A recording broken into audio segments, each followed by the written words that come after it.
दोस्तों नमस्कार, स्वागत है आप सभी का। एक बार फिर से चलिए जानते हैं मध्य प्रदेश की ताजा खबरों को। लेकिन उससे पहले अगर आपने अभी तक इस चैनल को सब्सक्राइब नहीं किया तो सब्सक्राइब कर लें, जिससे कि आपको मध्य प्रदेश की ताजा खबर रोजाना मिलती रहे।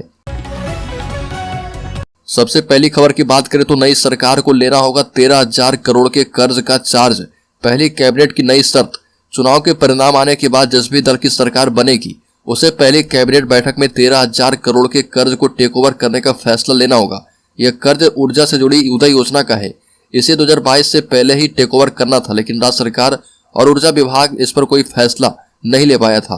अकाउंटेंट जनरल के बाद केंद्र सरकार ने आपत्ति ली तो आनन फानन में वित्त विभाग ने बैठक करके वैकल्पिक रास्ते ऊर्जा विभाग को बताए हैं। हालांकि इन वैकल्पिक रास्तों पर भी निर्णय कैबिनेट को लेना होगा। बड़ी खबर, सागर में 8 वर्षीय बालिका का अपहरण, शौच करने गई बालिका को लेकर भागा आरोपी। पुलिस ने घेराबंदी की तो घर से 1.5 किलोमीटर दूर जंगल में छोड़कर भाग गया। सागर के जयसी नगर थाना क्षेत्र में 8 वर्षीय बालिका का अपहरण कर लिया गया। घटनाक्रम की सूचना मिलते ही तीनों थानों की पुलिस ने आरोपी की घेराबंदी की तो जंगल में बालिका को छोड़कर आरोपी भाग गया। मामले में पुलिस ने बालिका को सुरक्षित दस्तयाब कर लिया है और उसे परिवार वालों के हवाले कर दिया गया है। वहीं आरोपी के खिलाफ प्रकरण दर्ज करके पुलिस ने जांच में लिया है। पुलिस के मुताबिक करीब 5 बजे 8 वर्षीय नाबालिग शौच के लिए घर के सामने जंगल में गई थी। एक और बड़ी खबर की बात करें तो बुरहानपुर से 12 पिस्टल लेकर निकले पंजाब के 5 तस्कर पकड़े गए। पूछने पर बताया कि हत्याओं का बदला लेने के लिए खरीदे हैं। क्राइम ब्रांच ने पंजाब के 5 तस्करों को हथियार के साथ गिरफ्तार किया है। पुलिस ने उनके पास से 12 देसी पिस्टल और 5 कारतूस बरामद किए हैं। उनकी कार भी जब्त कर ली गई है। डीसीपी निमिष अग्रवाल ने बताया कि सूचना मिली थी कि 5 व्यक्ति अवैध हथियार की तस्करी के इरादे से कार से निकलने वाले हैं। टीम ने घेराबंदी करके उन्हें तेजाजी नगर चौराहे के पास पकड़ा। ये सभी बुरहानपुर से हथियार लेकर खरीदकर पंजाब जा रहे थे। पूछताछ में बताया गया कि उनके परिवार में कई हत्याएं हुई हैं और कई विवाद भी चल रहे। बड़ी खबर, शिवराज सिंह चौहान ने कहा कि राहुल गांधी राष्ट्रीय शर्म के विषय हो गए हैं। मुख्यमंत्री ने महाकाल के दर्शन किए और सभी चुनाव वाले राज्य में बीजेपी की जीत का दावा किया। मुख्यमंत्री शिवराज सिंह चौहान ने राहुल गांधी के लिए कहा कि वो राष्ट्रीय शर्म का विषय हो गए हैं। सीएम ने पनौती शब्द को लेकर उठे विवाद पर कहा कि उनकी बुद्धि मारी गई है। मुख्यमंत्री शिवराज ने प्रधानमंत्री मोदी को भगवान का प्रदान बताया। सभी चुनाव वाले राज्य में बीजेपी की जीत का दावा किया और कहा कि हमारी टीम शानदार खेल रही है। मुख्यमंत्री शिवराज सिंह चौहान पत्नी साधना सिंह के साथ उज्जैन में भगवान महाकाल के दर्शन करने के लिए पहुंचे थे। दंडवत होकर भगवान महाकाल को प्रणाम किया और मुख्यमंत्री ने कहा कि महाकाल की शरण में आने का सौभाग्य मिला है। बड़ी पर कांग्रेस को फिर से सता रहा 3 साल पुराने वाला डर। 230 प्रत्याशी की बैठक बुलाई है। मध्य प्रदेश विधानसभा चुनाव को लेकर 3 दिसंबर को चुनाव परिणाम पता चल जाएगा। हालांकि कांग्रेस मतदान के बाद से ईवीएम को लेकर चिंता जाहिर कर रही है, इसकी पहरेदारी कर रही है, लेकिन इसके बाद भी कांग्रेस को एक और डर सता रहा। शायद इसी वजह से कांग्रेस नेता कमलनाथ ने पार्टी के सभी 230 प्रत्याशी की बैठक बुलाई है। वैसे तो इस बैठक को लेकर कहा गया कि यह ट्रेनिंग कैंप है जिसमें उम्मीदवारों को मतगणना संबंधित जानकारी दी जाएगी, लेकिन 26 नवंबर को होने वाली इस बैठक के मायने कुछ और ही हैं। कुछ राजनीतिक विशेषज्ञों का मानना है कि इस बार भी मध्य प्रदेश में साल 2018 जैसे परिणाम देखने को मिल सकते हैं, जिसमें कांग्रेस और बीजेपी दोनों पार्टियों को बहुमत हासिल नहीं हुआ था। ऐसे में कांग्रेस को इसी बात का डर सता रहा कि अगर ऐसे परिणाम आए तो बीजेपी फिर से ऑपरेशन लोटस चला सकती है। बड़ी खबर, देश के सभी राज्य में लागू होगा मध्य प्रदेश का यह स्कूल मॉडल। नीति आयोग ने कर दी है सिफारिश। मध्य प्रदेश में शिक्षा की गुणवत्ता सुधारने के लिए एक साला एक परिसर का मॉडल लागू होगा, लेकिन एमपी का यह स्कूल मॉडल अब देश के सभी राज्य में लागू होगा, क्योंकि नीति आयोग ने मध्य प्रदेश का स्कूल मर्जर मॉडल देश भर में लागू करने की सिफारिश कर दी है। नीति आयोग ने देश के सभी राज्य में यह स्कूल मॉडल लागू करने की सिफारिश की है। फिलहाल यह मॉडल मध्य प्रदेश के साथ साथ उड़ीसा और झारखंड में भी लागू है। अगली मध्य प्रदेश के सीईओ ने मतगणना की तैयारियों का लिया जायजा। मध्य प्रदेश में विधानसभा चुनाव की मतगणना की तैयारियां जारी है। राज्य के मुख्य निर्वाचन अधिकारी अनुपम राजन ने रायसेन और विदिशा जिले में पहुंचकर तैयारियों का जायजा लिया है। मतगणना के लिए लगाई जाने वाली टेबल, मतगणना कार्य में संलग्न अमले की संख्या, सुरक्षा व्यवस्था, डाक मतपत्रों की संख्या के बारे में कलेक्टर एवं जिला निर्वाचन अधिकारी अरविंद दुबे से जानकारी ली गई है। राजन ने कंट्रोल रूम का निरीक्षण किया है। मतगणना स्थल परिसर में ठहरे हुए निर्वाचन अभ्यर्थियों के प्रतिनिधियों के कक्ष में जाकर उनसे चर्चा की है एवं सीसीटीवी कैमरों के माध्यम से स्ट्रांग रूम की मॉनिटरिंग संबंधित व्यवस्था को भी देखा है।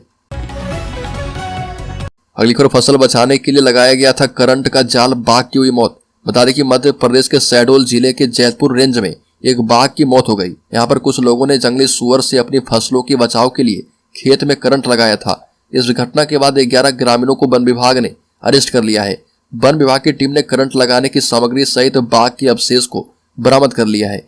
बाघ की मौत के बाद ग्रामीणों ने बाघ के दांत, नाखून, मूंछ निकालकर बाघ के अवशेष को कहीं फेंक दिया था। बड़ी खबर, मध्य प्रदेश के इस शहर में कुत्तों का आतंक, महज 23 दिन में 494 लोगों को काटा।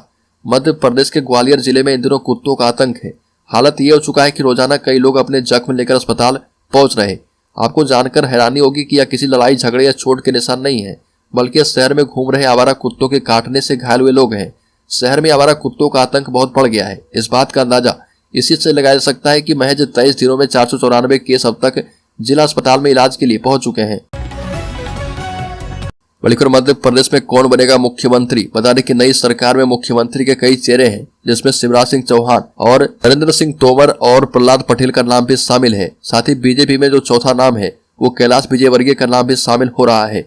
भाजपा के महासचिव कैलाश विजयवर्गीय पश्चिम बंगाल के प्रभारी रह चुके हैं और मध्य प्रदेश की राजनीति में भी अच्छा प्रभाव उनका है। अपने बयान के जरिए सुर्खियों में रहते हैं और इनके भी मुख्यमंत्री बनने के चांस है।